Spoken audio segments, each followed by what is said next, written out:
എടാ, ഞാൻ വീട്ടിലുണ്ടായിരുന്ന കാലത്തോളത്തോളം എനിക്ക് പട്ടിണി എന്ന് പറഞ്ഞൊരു സാധനം ഞാൻ അറിഞ്ഞിട്ടില്ല.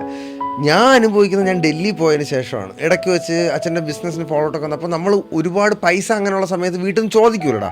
അപ്പം അത്യാവശ്യത്തിന് വേണ്ടിയിട്ടുള്ള മാത്രം പൈസ വെച്ചിട്ട് എന്നിട്ട് ആഴ്ച തോറും കംപ്ലീറ്റ് സേവ് ചെയ്ത് വെച്ചിട്ട് ഞായറാഴ്ച ഒരു ദിവസമാണ് അത് ഈ ഹിന്ദിക്കാരന്മാരെ ഒരു മസാല ദോശ വാങ്ങിച്ച് തിന്നാനായിട്ട് പോണത്. അപ്പം അങ്ങനെയുള്ള സമയത്ത് ഒരു ദിവസം രാത്രി ഞാൻ കിടന്നുറങ്ങിപ്പോയി. അപ്പം മെസ്സ് അടച്ച്. ഇവിടെ ഫുഡെന്ന് പറഞ്ഞ സാധനം ഇവിടെ ഇല്ല. എൻ്റെ കൂട്ടുകാരന്മാർ എല്ലാ ഹിന്ദിക്കാരന്മാരും ഒരൊറ്റെണ്ണം തരത്തുമില്ലായിരുന്നു. എന്തോ അവന്മാർക്ക് ഒരിതാണ്. എൻ്റെ കൂടെ ഉള്ളവന്മാരിലൊന്നും ഫുഡും ഇല്ലായിരുന്നു. അവസാനം ഞാൻ വയറെന്ന് പറഞ്ഞാൽ ഞാൻ വിചാരിച്ച് തീർന്നളിയാണ്. കാരണം രാവിലെ മുതലൊന്നും കഴിക്കാതിരിക്കുകയായിരുന്നു.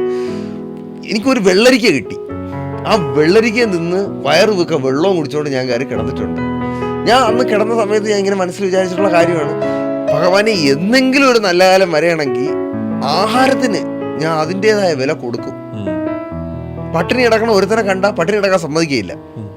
നമ്മൾ എന്തെങ്കിലും വാങ്ങിച്ചു കൊടുക്കുകയും നമുക്ക് നമ്മൾ ആ പൊസിഷനിൽ നിന്ന് ആലോചിക്കണം.